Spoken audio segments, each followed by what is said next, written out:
Chann Thonson, what's popping, bro? I see. Everything being good I over here. see you. I see you. I see you. What does that say on it? WBA. Incredible. What is it? Espanol. Incredible. Yeah. Dios mío. Dios mío. Dios mío.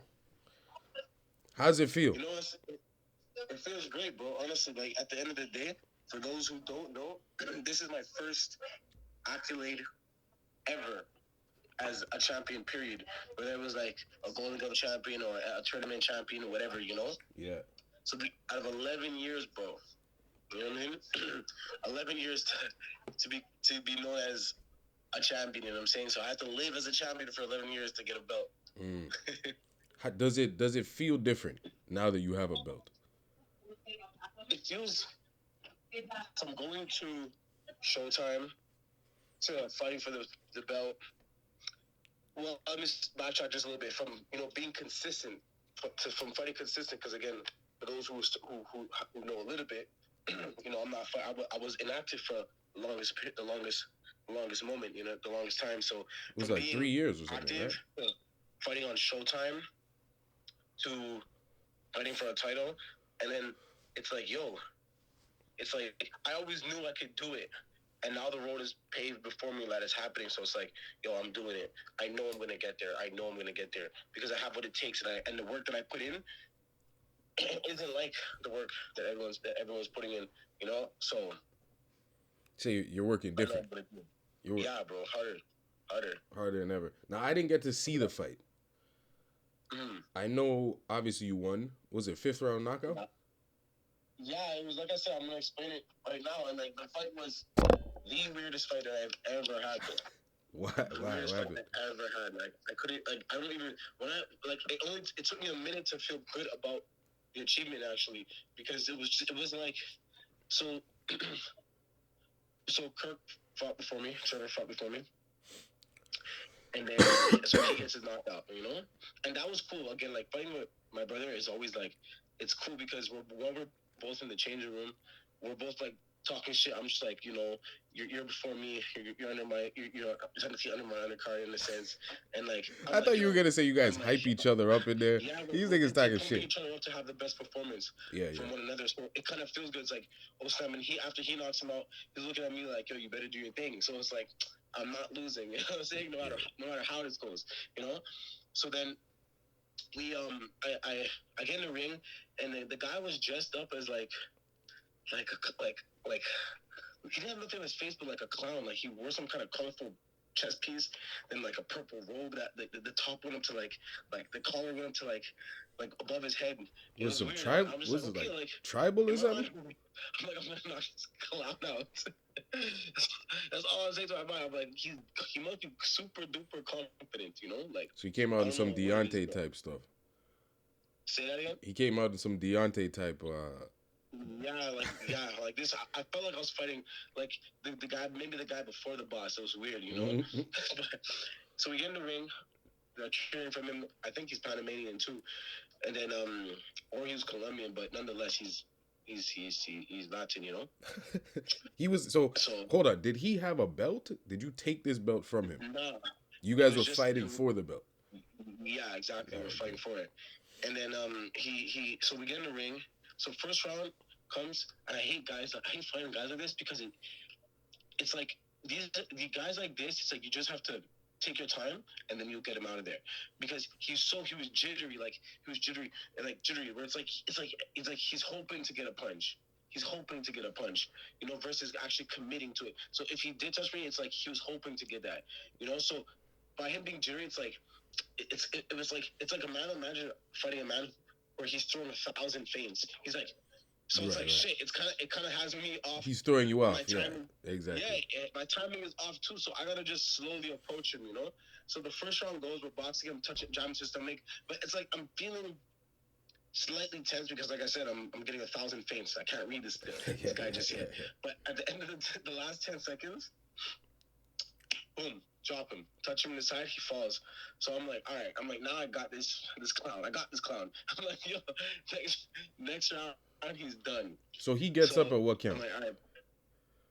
He got up. Yeah, he got up. He At got what up. at what count? Yeah.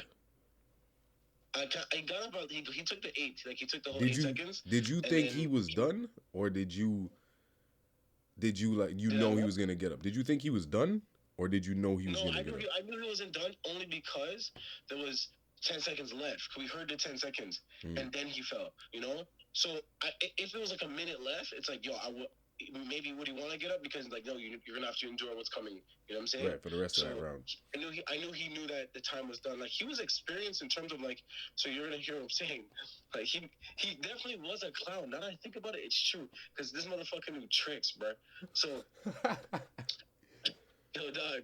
Second round comes. It's We're boxing. Tony Gomez for the people who don't know. It's Yeah, Tony Gomez. this guy is crafty, bro. Yeah. Crafty. Like he's a master manipulator. Drunken master we're type. second round comes. We're boxing. So you're not allowed to.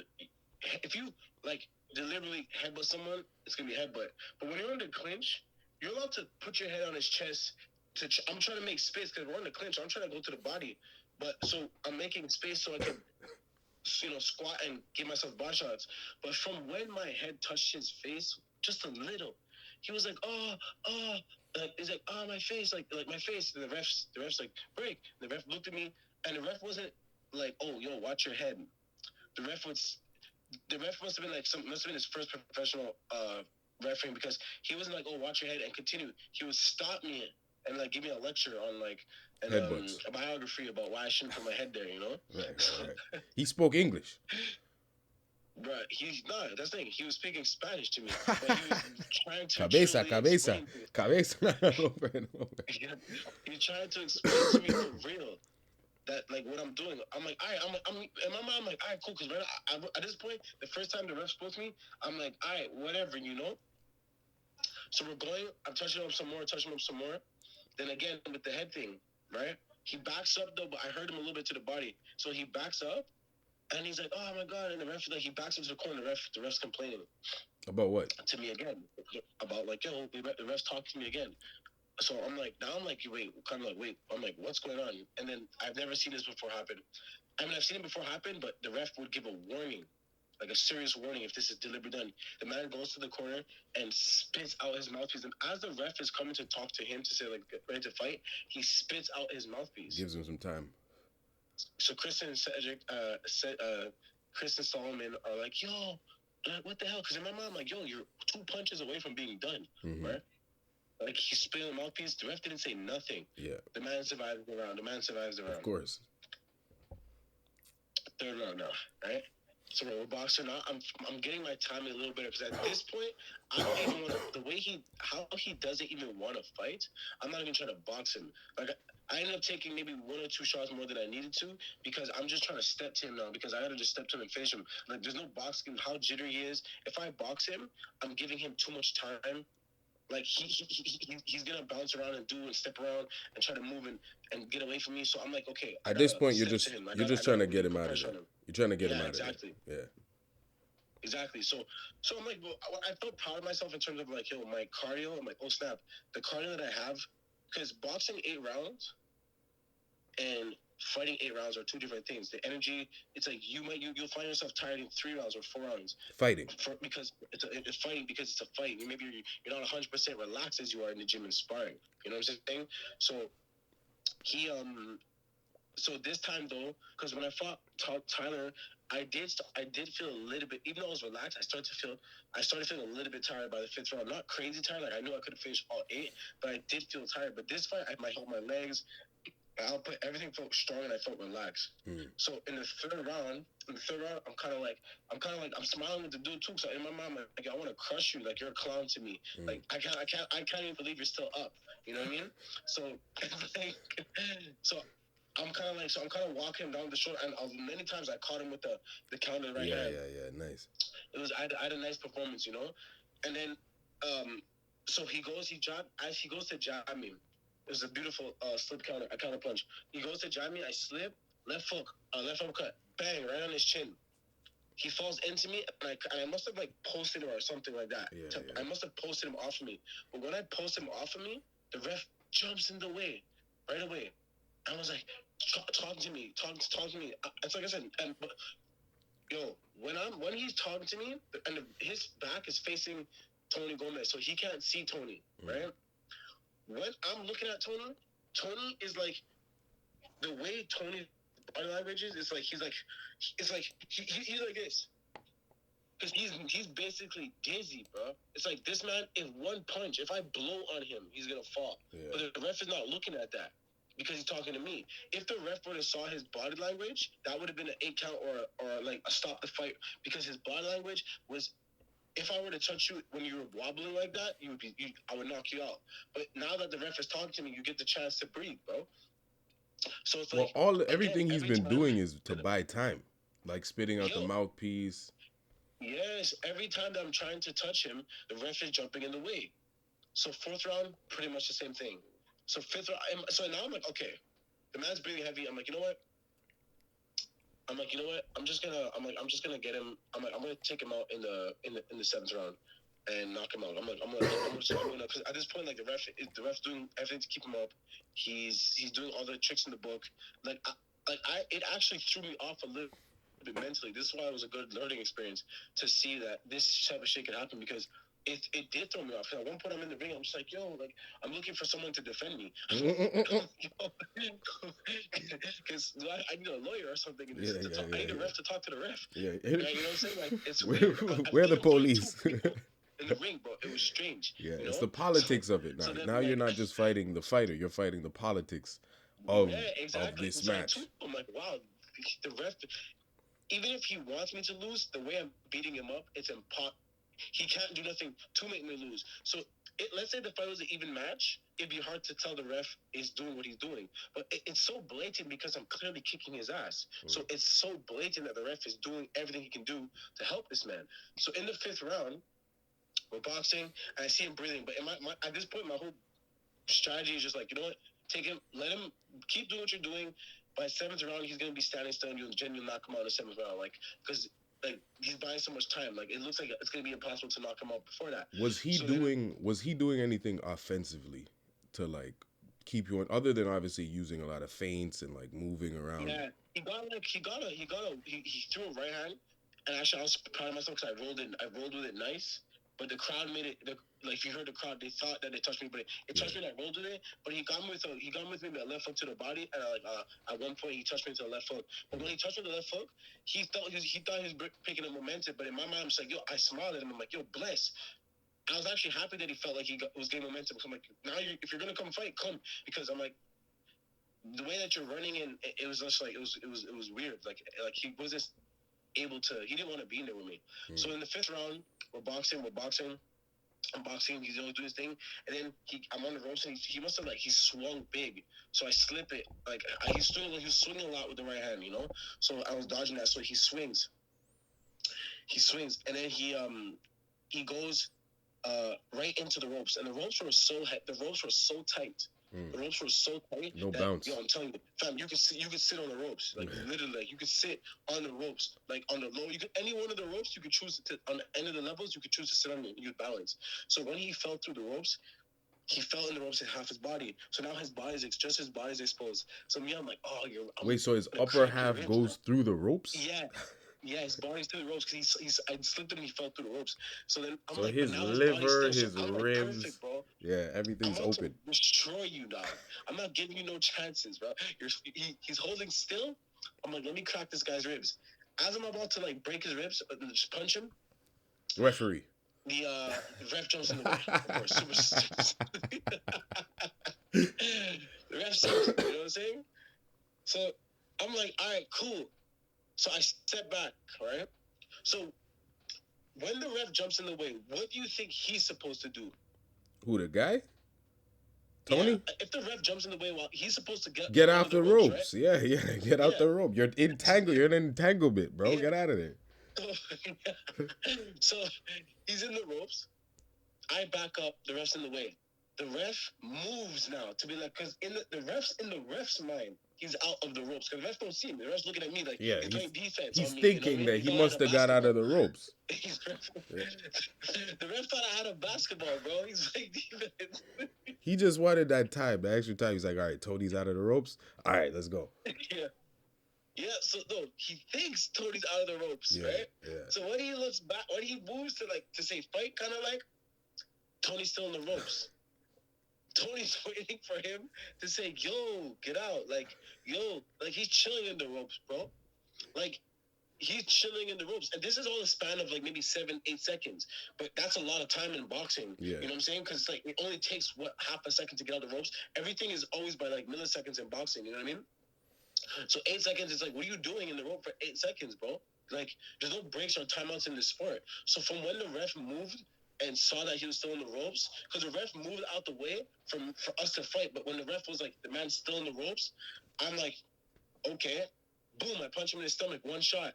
And then now he decides to go. I was like, oh, he's like, yo, like, kind of like, what do you, like, he's hitting me when I'm in the ropes. But the ref at that point was just like, bruh. I've done enough. I've done enough. The ref called it off, bro. The ref was like, it's over. Because he's like, I'm looking bad now. Like, the ref is doing everything, bro, to keep you alive. And you still don't want to fight. But now when I hit him in the ropes, he's like, no, because he's complaining. But, yo, the crowd, when I hit him between the ropes, booed. The crowd booed, bro. They're like, boo. I was like, this is a home game for him, bro. Bro, I'm like, yo, this is crazy, bro. This is crazy. The ref stopped when the ref stopped. Yo, it was weird for me. The ref stopped the fight, right? And he's like, nah. He's like, nah. He goes to he runs to the new chick owner. He's like, come. Me and my mom, like, yo, bro, that's the last thing you want. I'm like, yo, bro, that's the last thing you want, bro. I'm like, you don't want me to come, bro. You come to find out the referee's Tio Luis. That's his Tio right there. If we're gonna continue to fight, bro. You know what I'm saying? Let me ask you something, because you said it was weird for you when they started to boo. Are you okay with being the villain? Yo, that's what I realized. That's like, yo, I'm gonna have to be sometimes, bro. Because even when I got the belt, the announcer was giving an announcement to everybody. Everyone was talking on the card, right after the fights. I'm the only one fighting for a title here in the show. The announcer didn't even want to give me the mic to speak, bro. When they gave me the belt, some people were cheering, but there was still boos in the crowd. But then Cedric, my promoter, thank you, because he's like, nah, he's like, let the champ speak. He's like, yo, give him the mic. And technically, Cedric was co-promotion with the promotion. So the guy gave the promoter, the man gave me but he's a translator. Like, he's the guy doing the announcing, right? The announcer. So I spoke. I'm just like, God bless everyone. Jesus Christ, our Lord and Savior. I want to say thank you for my promotions. I bless the promotions. Thank you, everyone, for the people of Panama. I thought the man was going to translate what I said, because when I said thank you, I'm like, I thank you all the people in Panama. Like, I'm trying to win the crowd again, I'm trying to win the crowd. You want to be on their good side. I might be back here. Man took back the mic and didn't even repeat what I said in Spanish, so that they could understand what, bro. When I took the belt, bro, I'm like, I need to get out of here, dog. Well, let me do it for you now. So, I'm joking. But big up the people of Panama, of course. Obviously, you guys have fought there a few times now. Yeah. Well, it's my first time in Panama. It's your first time in Panama. Yeah. Oh, yeah, you guys been in Colombia. Colombia, they showed mad respect. I beat their boy in Colombia, and they were like, it was all fair game, a good fight. And even some people in Colombia felt like that I did lose the fight. The fight was close, but I won, Majority decision, I won. The fight was close. But I still knew I won the fight. But still, even the fight was close, my opponents and all the people of Colombia showed me bare respect. This guy, it's like, yo, I don't understand what the crowd was watching, because for them to, I feel like, for you guys to boo me, and it's like, you guys don't see what's happening. There's not one point in the fight. Maybe when he caught me with the left hook, maybe I'd have to see the fight. I'm just saying, I'm giving him the benefit of the doubt. Maybe my body language didn't look well to the crowd where they thought maybe at that particular moment he could have do something. But outside of maybe one or two small moments, the entire fight, there's not one part of the fight that it looks like this guy has a chance. So it's like, and it's like him spitting on his mouthpiece, him complaining, him doing this. It's like, yo, what fight are you guys watching for you guys to boo me? The man clearly doesn't want to fight, or they're booing me because they wanted me to put him to sleep. It's one or the other. You know what I'm saying? Nah. They're booing you. He's Panamanian, right? Yeah, exactly. That's why they're booing you. That's a home game for him, weird, bro. That's a home game. After I won the belt, I was and they loved Kirk because Trevor, he put his guy to sleep and he knocked him out hard. Like, so they were just like, whoa, like Ah. they couldn't even deny him. You know, like, okay, this man's legit. You know, like there was no comparison between him and this guy. So think about this: after the fight, I'm the champ, right? Yo, I dress fly as fuck. With the shades, with the everything, bro. I look clean as a motherfucker. In my mind, like, all right, you know, like maybe they need time to cool off. Let the champ come out and grace the people, right? Kirk is just regular flip flops, gym clothes. Like, yo, everyone is talking to him, bro. Yo, but you have to look at it. He's you're Floyd. He's Tyson. It's too exactly. because Floyd looked fresh. Niggas still booed him. It doesn't matter. Tyson, niggas didn't boo him nor cheer him. Really, they just kind of I came to watch the show. You know what I'm saying? It's true. Maybe they were afraid of him, guy. You know? Yeah, a little bit, which is Fuck, crazy bro. because It was you a guys are weird twins. experience. Some people took pictures. There were a few people who took pictures, but for the most part, it's like I only till I got like to the hotel and then to the airport. I was walking with the belt.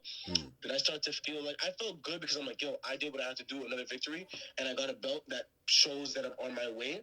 But as far as being happy about the belt, it took me a minute for it to sink in because I was so disturbed. I was so disturbed with the fight because not saying that I wanted a hard fight or I wanted it to be, but it's like there's a different feeling where like see like if I got a belt when I beat Tomlin or I got a belt when I won in Colombia, I'm like shit, like you know I worked hard for this, but this was like bro, I was confused. I was confused in the fight. Like I said, I'm a better talker than I'm a better fighter. So I wish we just all sat down and debate. If we had a little debate, I would.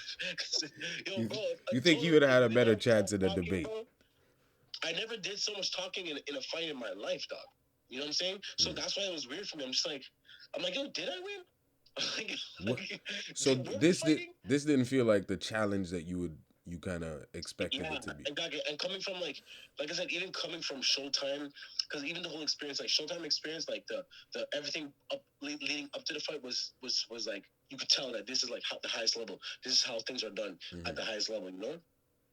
So I'm like, okay, but it's like a Harvard student now doing a big test in Harvard, and then his next test is like at an elementary school. It's like you don't feel the same. You know what I'm saying? And you're not gonna get the same respect no matter how smart you are. You know what I'm saying? So it's like. So do you think it's just a more of a matter of putting yourself in a different position moving forward where you're getting maybe the fights you want? Like you came off the Tomlin fight, which was a big fight. A little more of a challenge, you know, and a little more of a challenge where it's like the guy, he's coming like because he's fighting Tomlin. Even though I beat Tomlin, Tomlin wanted to win. And he came to fight. You know what I'm saying? He was undefeated. He wasn't coming there to be nervous. He wasn't coming there to he said it, like he felt confident in himself. Like yo, I'm gonna beat Chann Thonson. You know what I'm saying? That's how he felt. So I feel like for me, and Chris said it a lot of times, and it's possible because a lot of even leading up to certain fights I had, Chris was always like, "Chann, your brilliance is only gonna show when you fight guys who are higher level because it's like I have this. It's like the way that I box, the way that I figure things out, the way I do things. It's like, bro, you don't need Einstein to wash dishes. You know what I'm saying? Einstein's not gonna look like Einstein washing dishes. He's gonna look like a dishwasher. You know what I'm saying? But Einstein in like a math quiz next to another math, a smart scientist or whatever, you're gonna see how smart he really is comparing him to that person. Right. But Einstein next to a dishwasher washing dishes, it's almost like a dishwasher. It's almost it's almost like playing to the competition, kind of like. Yeah, exactly. So it's just like steel sharpens steel. You need obviously to fight. I was the more dominant fighter than him, and it looks like that. Like when if you can, those who were watching it were able to see that. But it was just like fighting a guy. It's hard sometimes to fight a guy who doesn't really want to fight. So who's who do you? Let me ask you then. Who do you want to fight? Like who do you see as a test? Who would you? And I'm not saying shoot up to, but you're number 2 in Canada right now, right? Yeah. That was a quick ascension. You went from I don't even remember what you were less than a year ago. You're number 2 in Canada. Yeah, exactly. I mean, you're on a little bit of a streak here. Who do you want to fight? Yeah, like me at this point, I'm willing because the guy had a winning ratio compared to his fight, but he still had 8 losses. So the guys that I need to fight now are guys who feel like, okay, yo, maybe they have 2 losses, 3 losses, and they've been stopped once, or like in his mind, if he beats me, that's gonna be his redemption to boxing. You know what I mean? So like someone who who's like, I don't want to say, see, I don't like using the A side, B side, because a B side fighter, I was a B side fighter against Tomlin, but it's like clearly I wasn't. You know what I mean? So I don't like using the side, but just someone who's gonna a fighter who truly believes he's, like, who has a good record, who's strong, and even if it's like, if he has like 4 losses, he should have like maybe like 15 wins. You know what I mean? You see, Someone like do you 15-4, do you see 17-2. anybody? Do you see anybody in particular that See, you? I don't see them in particular because, like, as a fan of Roach, I don't do boxing as much as, like, you know what I mean, as everyone else. And I don't know the guys in between compared to the champions. You know what I mean? You know what I'm saying? So, but obviously, I'm not gonna say that I'm ready to fight a champion yet. I know that I need a little bit more seasoning, just a little bit more, to be at that level. But I know one thing I know after this fight, though, having this fight, my composure and my energy level is that it's like, okay, I'm getting to the point where I could do. I'll do 10 rounds strong in a real actual fight against anyone. You know what I mean? So because I'm learning how to control myself, and I'm learning how to feel what it feels like to be like the same way I feel in the gym. I'm learning how to bring that to the fight, which keeps me comfortable. You know what I mean? Which is why at the same time too, I was able to not lose focus, but like be like, yo, what's going on? Because normally in the fight, I'm like, I'm sometimes myself, I'm just so dilated, where it's like one thing I heard Tank say, and it's like it's funny that he said that because I used to think that I feel the same way. When he was fighting Rolly, Tank was talking to the crowd. Tank was talking to Rolly's coach, like he was telling him to like be quiet and shit like that. And he's like, you know what? He's like I try to make the fights a little bit more fun, like the gym, so I don't take too much pressure, because I noticed that a lot of guys see definitions definitions, like words, definitions matter to the body, to on a molecular level. If you say water hot or cold, if I say this water is hot, right, but it's cold, right, if I say this is boiling water, if I say I have boiling water in the cup but it's actually cold and I splash you with it, your first reaction is gonna be like, oh, what the, until you feel like you're gonna, your body believes that it's hot, so your reaction is gonna feel like you got burned until you realize that it's not hot, right? So when a fighter goes to the gym and says we're going to spar, guys don't care who they spar, and they'll still, guys will spar. If you, let's say, you out of the level of competition that you spar at, technically no one fights at that level all the time, but you spar at that level all the time, at a high level. You spar all the time at a high level, but it's sparring. You know what I'm saying? So oh, I've done sparring so many times. I've done sparring so many times. But now when it's fight time, see a different word, fight time, all of a sudden your nerves, oh shit, I'm going into a fight. Your nerves start to react different because you're fighting. But it's like, yo, you fight every day in the gym. You fight every day in the gym. So why is it any different to you this time? All the lights. It's Right. like these things after the Showtime fight, I noticed that these things don't affect me no more at all. The the lights, the fights. It's like, bruh. You don't think and Basically, I just pictured it as if like everyone here is to watch the gym, to me to perform in the gym. right. You know what I mean? The sparring. This is sparring So on I feel the. better now. But at the Yeah. end of the day, it's not like going to the gym. Like I get what you're saying. I agree with you. Then No, you have to take that yeah, pressure we're away. gonna work. You're But definitely it's gonna not work. The like intentions are a sparring. lot different. The intentions are a lot different. Yeah. Like when you're in the fight, you don't want to It's totally different. choke too much. You don't want to.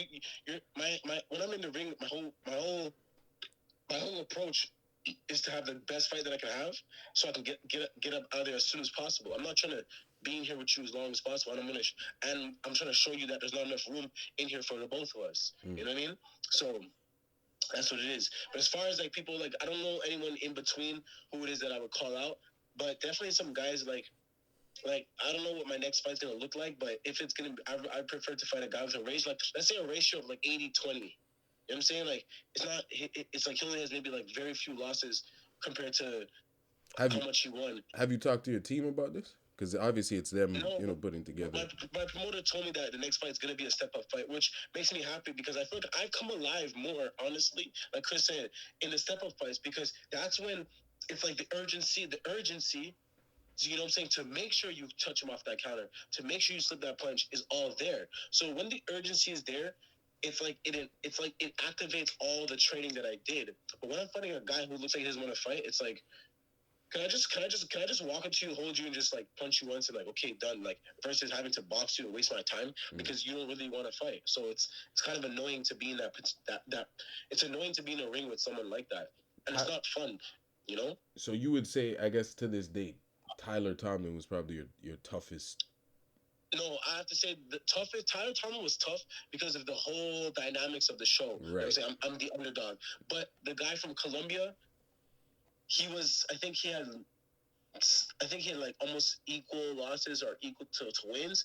But the guy from Colombia, he had fought 10 rounds total. Like he went to distance in 10 rounds 4 times. He went to distance in 8 rounds 3 times. He went to distance in 6 rounds. Like he had bare fights. So he was a lot stronger, and he came prepared when I saw him. When I saw his body and I looked at him, like he came prepared. He was a lot stronger than what his record showed.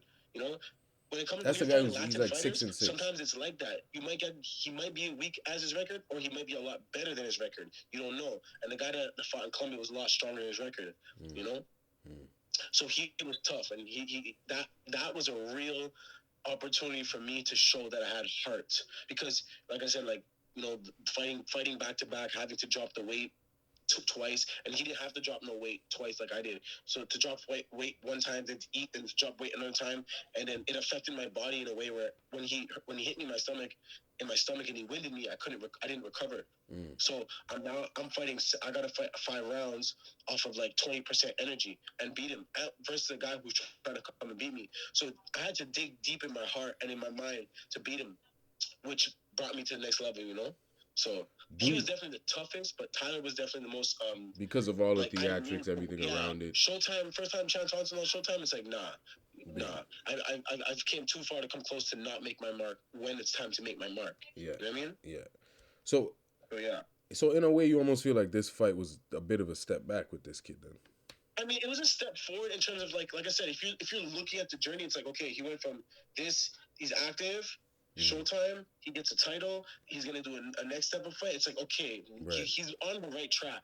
You know what I'm saying? Yeah. It's like, this is like, some players, sometimes when you're driving your car, you could actually, there's moments where you can look out the window a little bit longer than you can where you have to stay focused on the road. Like you could do a good 3 seconds, 4 seconds like that, and then look on the road. This was what it was. I was just enjoying the scenery with this guy. Do you care? Do you care where you fight next?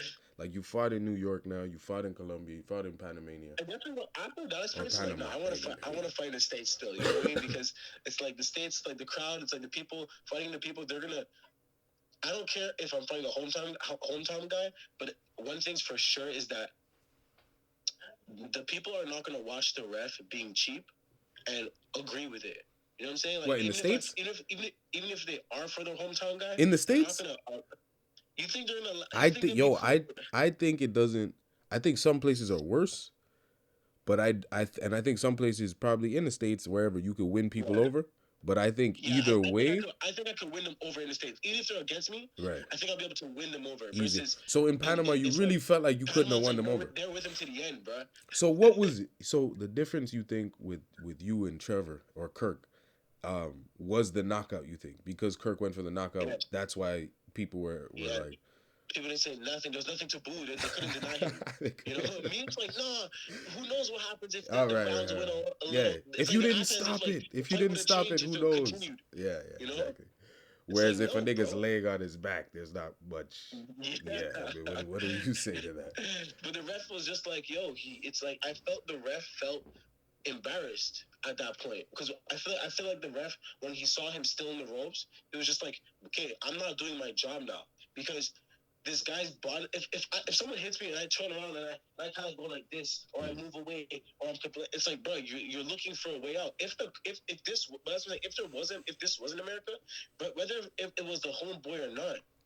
Let's say this was their home crowd. For this particular fight, if it went this way, the same way, the crowd would be like, bruh, homeboy don't want to fight. That's what it's going to look like. It's like he doesn't want to fight him. You know what I mean? Because the amount of complaints he's doing, and I'm whipping your ass. It's not like it's a close fight and he's being tricky with those little things. And it's like, it's like, all right, yeah, you use those tricks. But it's like, you're completely losing. And you're doing these things to like, It's like Ay, Dios you're obviously mío. buying time, bro. Yeah, I that's never seen crazy. someone spit their mouthpiece out deliberately like that, bro. Yeah, yeah, Like, yeah. poof. And the ref didn't But say nothing to but him. those, like you said, it's a good learning experience because those are the tricks that Yo, you have to be exactly. prepared for, It's like, right? okay, like I learned from him too. I'm like, man was a clown, bro. Yeah, He was crafty. Like he dressed up perfectly yeah, for what he was for what he going was to gonna do, do. dog. I should have known better. But shout out Tony Gomez, you know what I'm saying? Yeah, Shout out Tony. yeah, man. Do I'm your telling you, thing, it was Tony. a good learning experience for me. You know, where it's like, okay, next time it's like,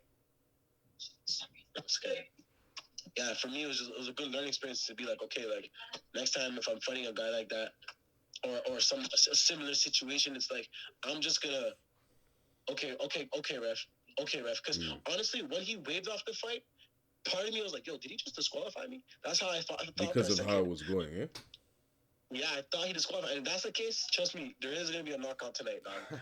You know?